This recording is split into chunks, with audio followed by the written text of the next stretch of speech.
Neçə canlı var ki, ruzisini öz yanında daşıya bilmir. Onların da sizin de ruzinizi Allah verir. O eşidəndir, biləndir. وَكَأَيِّن مِّن دَابَّةٍ لَا تَحْمِلُ رِزْقَهَا اللّٰهُ يَرْزُقُهَا وَإِيَّاكُمْ وَهُوَ السَّمِيعُ الْعَلِيمُ. Bu ayə möminlərin qəlbində olan ruzi qorxusunu götürmək və onları Allah'a təvəkkülə yönəltmək üçün nazil olmuşdur. هذه الآية نزلت لرفع خوف الرزق من قلوب المؤمنين ولتوجيههم إلى التوكل على الله. Allah bildirir ki, yeryüzündə saysız hesapsız canlı var. Onlar öz ruzilərini daşımır, toplamaz və gələcək üçün ehtiyat saxlamazlar. Yubayyinullahu enne alal ardı mahlukatin kethireten la tahmilu arzaqaha ve la teddexiruha ve la tettexidu lil mustakbali ma yekfiha. Onların çoxu ruzi qazanmaq üçün ağıl, plan ve güclü imkanlara da sahip değildir. وَكَثِيرٌ مِّنْهَا لَيْسَ لَهَا عَقْلٌ تُخَطِّطُ بِهِ وَلَا قُوَّةٌ تَسْتَخْدِمُهَا فِي طَلَبِ الرِّزْقِ. Buna baxmayaraq Allah onların ruzisini öz öhdəsinə götürmüşdür və hər gün onları bəsləyir. وَمَعَ ذَٰلِكَ فَقَدْ تَكَفَّلَ اللّٰهُ بِرِزْقِهَا وَيُطْعِمُهَا كُلَّ يَوْمٍ. İbn Kəsir deyir ki, bu ayə ruzi dalınca çətin səfərə çıxmaqdan qorxan möminlərə bir təsəllidir. Yəqul İbn Kəthir, İnnə hədihil ayətə təsliyətun lilmü'minin, əllezîne yəxafûne minəs-səfəri əvil hicrə, talabən lid-din, xavfən aləl-rizq. Yəni, əgər siz Allah yolunda hicrət və itaət üçün yurdunuzu tərk etsəniz, ruzi barəsində narahat olmayın. Çünki sizi də ruziləndirən odur. فَمَعْنَ الْآيَةِ إِنْ خَرَجْتُمْ فِي سَبِيلِ اللّٰهِ مُهَاجِرِينَ أَوْ مُطِيعِينَ فَلَا تَخَافُوا عَلَى أَرْزَاقِكُمْ فَالرَّازِقُ لَكُمْ هُوَ اللّٰهُ. Allah kuşları, heyvanları, həşəratları ruziləndirdiyi kimi sizi də ruziləndirəcəkdir. فَكَمَا يَرْزُقُ اللّٰهُ الطُّيُورَ وَالْحَيَوَانَاتِ وَالْحَشَرَاتِ فَإِنَّهُ يَرْزُقُكُمْ أَيْضًا. İbn Kəsir bu ayənin mənasını izah edərkən Peyğəmbər sallallahu aleyhi və səlləmin quşlarla bağlı hədisini xatırladır. وَيَذْكُرُ İbn Kəthir عند شرح الآية حديث النبي sallallahu aleyhi və səlləmə fi şə'n الطُّيُور. Peyğəmbər sallallahu aleyhi və səlləm buyurmuşdur. Əgər siz Allaha layiq olduğu kimi təvəkkül etsəydiniz, o sizi quşları ruziləndirdiyi kimi ruziləndirərdi, onlar səhər aç çıxar, axşam tox qayıdarlar. Qalən Nəbiyyü sallallahu aleyhi və səlləmə, Ləv ənəkum tətəvəkkəlunə aləlləh, haqqa təvəkkülihi, lərəzəqəkum kəmə yərzuqut tayr, təğdu ximasan və təruhu bitana.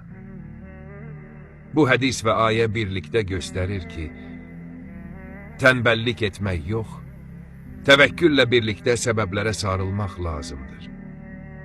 وهذا الحديث مع الآية يدلان على أن المطلوب ليس الكسل بل الأخذ بالأسباب مع التوكل. Kuşlar yuvalarında oturmur, ruziləri ağızlarına gəlmir.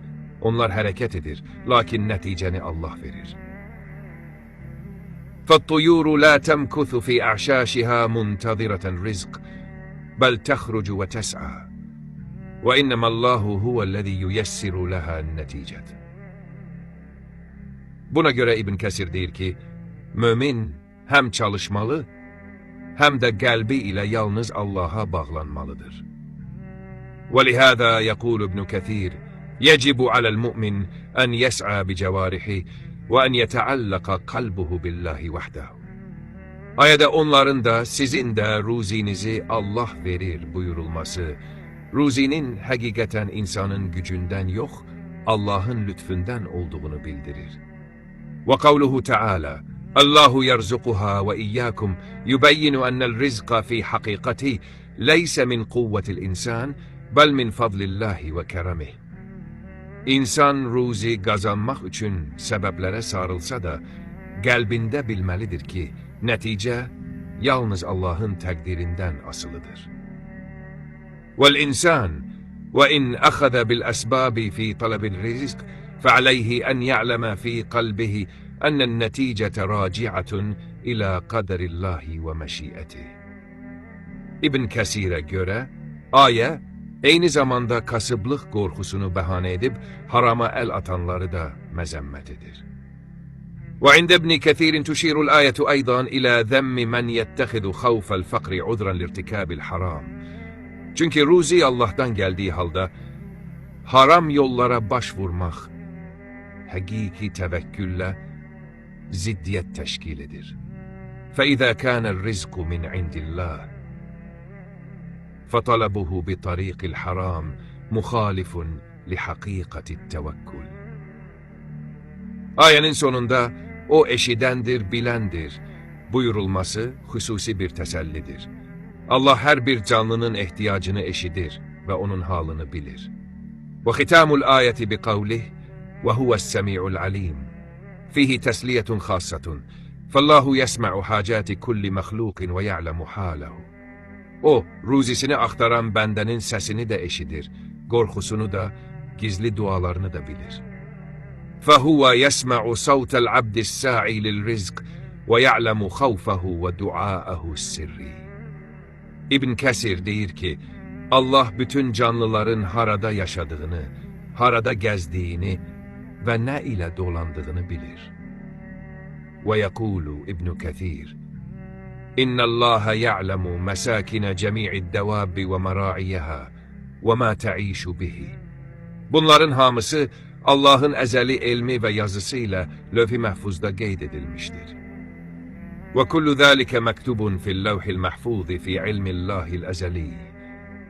İnsan bu hakikati derk ettikdə, qəlbi sakitləşər, ruzi barəsində həddən artıq həyəcana kapılmaz.